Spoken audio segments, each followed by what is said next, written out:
एक क्लिप है जो बहुत ज्यादा वायरल हो रही है। एक बंदा बोल रहा है बीजेपी गुंडों और लफंगों की पार्टी है, जाहिल पार्टी है, सिर्फ गुंडागर्दी करती है। और वही बंदा आज उस पार्टी को ज्वाइन कर चुका है। ये कोई आम पॉलिटिशियन नहीं है, ये राघव चड्ढा है। आम आदमी पार्टी के फाउंडिंग मेंबर, राज्यसभा एमपी और परिणीति चोपड़ा के पति।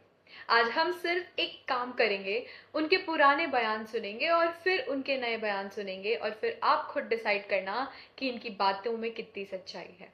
राघव चड्ढा जब आम आदमी पार्टी में थे तब वो बीजेपी के सबसे ज्यादा तेज क्रिटिक्स में थे और उनके बयान सिर्फ माइल्ड क्रिटिसिज्म नहीं थे, वो डायरेक्ट, शार्प और पर्सनल थे। बयान एक नंबर मारते थे और लोग उन्हें पसंद भी कर रहे थे एज ऑपोजिशन।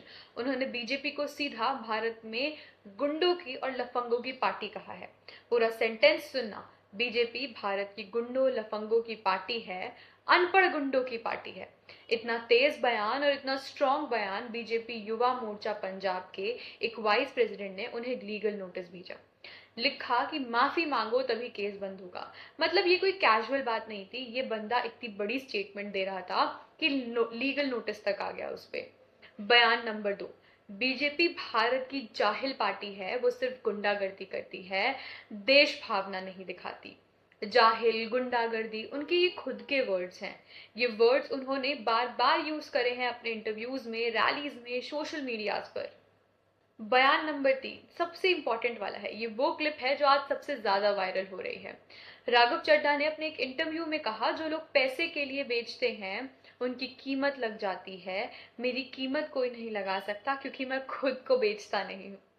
रुको, एक बार और, मेरी कीमत कोई नहीं लगा सकता। ये लाइन उन्होंने खुद बोली है कैमरा के सामने, ऑन रिकॉर्ड्स। ये क्लिप्स वायरल हो रही हैं। ये सिर्फ एक बार नहीं बोला, इस तरह के बयान उन्होंने कई इंटरव्यूज में कई बार बोले हैं।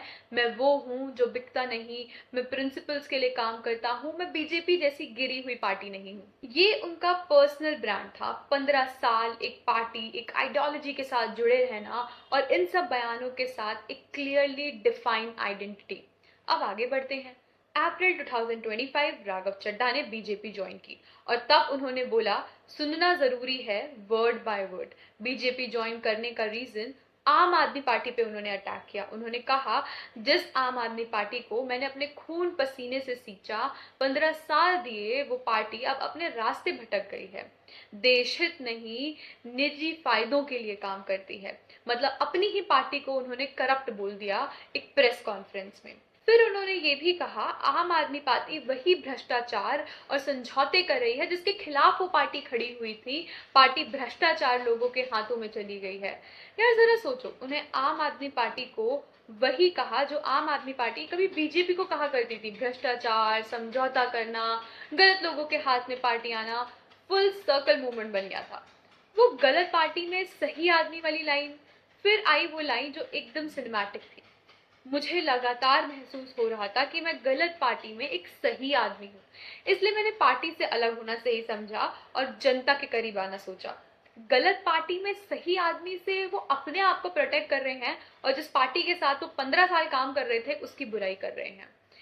ये लाइन सुन के लगता है जैसे एक बॉलीवुड स्क्रिप्ट लिखी गई हो, हीरो एक ट्रेजेडिक मोड में हो और बैकग्राउंड में वॉयलिन बज रहा हो। लेकिन एक सेकंड के लिए अगर हम इस बात को बहुत सीरियस वे में समझें, तो तुम 15 साल किसी पार्टी में हो और फिर बोल रहे हो मैं सही था, पार्टी गलत थी। ये तो सवाल ये है कि 15 साल पहले तुम्हें कैसे नहीं पता था, 10 साल पहले कैसे नहीं पता चला, 5 साल पहले कैसे नहीं पता चला, तुम्हें ये आज ही कैसे रियलाइज हुआ। टाइमिंग भी इंटरेस्टिंग है। मोदी जी की तरफ फिर उन्होंने वो कहा जो शायद सबसे ज्यादा वायरल हुआ। मोदी सरकार की तारीफ करते हुए बोला कि प्रधानमंत्री नरेंद्र मोदी के नेतृत्व में मैं देश मजबूत हुआ है, बीजेपी के साथ काम करने के लिए मैं बहुत ज्यादा जो है उत्सुक हूँ और बहुत ज्यादा सौभाग्यशाली भी हूँ। सौभाग्य, ये सुनकर फिर वही लगता है कि ये तो गुंडों वाली पार्टी थी ना जो आपने बोला था। वही बंदा आज बीजेपी ज्वाइन कर रहा है और अपने सौभाग्य बता रहा है। कॉन्स्टिट्यूशनल मूव समझते हैं। और टेक्निकली उन्होंने ये भी बताया कि राज्यसभा में आम आदमी पार्टी के 2/3 एमपीज के साथ एक कॉन्स्टिट्यूशनल प्रोविजन यूज करके बीजेपी मर्ज कर रहे हैं। मतलब ये सिर्फ अकेला डिसीजन नहीं था, ये एक कैलकुलेटेड पॉलिटिकल मूव था, with numbers, with plannings and with constitutional background. अब 1 मिनट के लिए रुको और दोनों साइड एक साथ रखते हैं। पहले बीजेपी गुंडों की पार्टी है, बाद में बीजेपी के साथ काम करने में सौभाग्य है। पहले कहते हैं मेरी कीमत कोई नहीं लगा सकता, फिर बाद में बीजेपी ज्वाइन कर लेते हैं। पहले कहते हैं मैं खुद को बेचता नहीं हूं, बाद में कहते हैं अपनी ही पार्टी को पब्लिकली करप्ट बोलना और दूसरी पार्टी ज्वाइन करना। ये कॉन्ट्रास्ट इतने शार्प हैं कि लोग बिना कुछ बोले सिर्फ क्लिप्स साइड बाय साइड रख के वायरल कर रहे हैं। कुछ लोग बोल रहे हैं कि एवोल्यूशन है, पॉलिटिकल मेच्योरिटी है, सर्कमस्टांसेस बदलते हैं। कुछ लोग कह रहे हैं ये एग्जैक्टली वही है जो उन्होंने बोला था कि वो नहीं करेंगे, और बाकी पॉलिटिकल लीडर्स की तरह एट द एंड उन्होंने भी डर्टी गेम खेला। दोनों रिएक्शंस वायरल हो रहे हैं क्योंकि दोनों के अपने अपने लॉजिक्स हैं। तो फाइनल सवाल आप लोग डिसाइड करो, क्या राघव चड्ढा ने जेन्युइनली अपना डायरेक्शन चेंज किया या उनके पुराने बयान आज हॉलो लग रहे हैं। एक पॉलिटिशियन के बयान और उसके एक्शंस के बीच का गैप, ये सिर्फ राघव चड्ढा की स्टोरी नहीं है, ये इंडियन पॉलिटिक्स में काफी कॉमन है। लेकिन जब वो गैप इतना विजिबल हो, इतना डॉक्यूमेंटेड हो, ऑन कैमरा हो, तब पब्लिक का रिएक्शन वैसा ही आता है जैसा आ रहा है। 4 से 5 लाख लोग उन्हें अनफॉलो कर चुके हैं एक दिन में ही, वो भी सिर्फ इंस्टाग्राम पे। अब आप कमेंट्स में बताओ कि आपके व्यूज क्या हैं। क्या राघव चड्ढा का ये मूव एक स्ट्रैटेजिक मूव था, या उन्होंने बहुत बड़ी बेवकूफ़ी करी है, या वो अपनी पार्टी के साथ ही 15 साल खेलते रहे। लाइक करो वीडियो को अगर आपको इन्फॉर्मेटिव लगी हो, सब्सक्राइब करो चैनल को क्योंकि इसका पार्ट 2 भी आ रहा है। आम आदमी पार्टी और बीजेपी दोनों के रिएक्शंस को फुल ब्रेक डाउन करके हम बताने वाले हैं। जय हिंद, जय भारत।